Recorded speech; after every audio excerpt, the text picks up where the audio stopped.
Thank you for choosing Trovato Associates. We look forward to making this transition as smooth as possible. Property inspections are mandatory with every company when purchasing a new property or changing insurance companies. There are two types of property inspections, interior and exterior. They are usually determined by specific characteristics of your home or property and are unique to each company. When an exterior inspection is ordered, the company conducting the inspections does not typically notify you, as you do not need to be present. When an interior inspection is required, this is usually based on the age of the home, and the inspection company will contact you to schedule the appointment.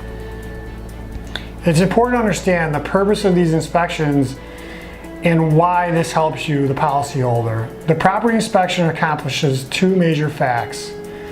It verifies the replacement cost value attached to your policy is accurate, and it's reflecting today's construction rates on rebuilding your dwelling in the event of a total loss.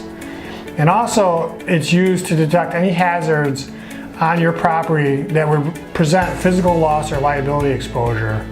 And also, we will not cancel your prior property policy until your inspection comes back acceptable by our underwriting department. When changing policies, it is not uncommon for your current bank to send you notice that your prior policy has been canceled and that they are looking for proof for new insurance. If you receive this notice, please notify any representative at the Trovato Associates as soon as possible, either by phone, fax, or email. The email is service@TrovatoAssociates.com. Thank you for choosing Trovato Associates for your insurance needs.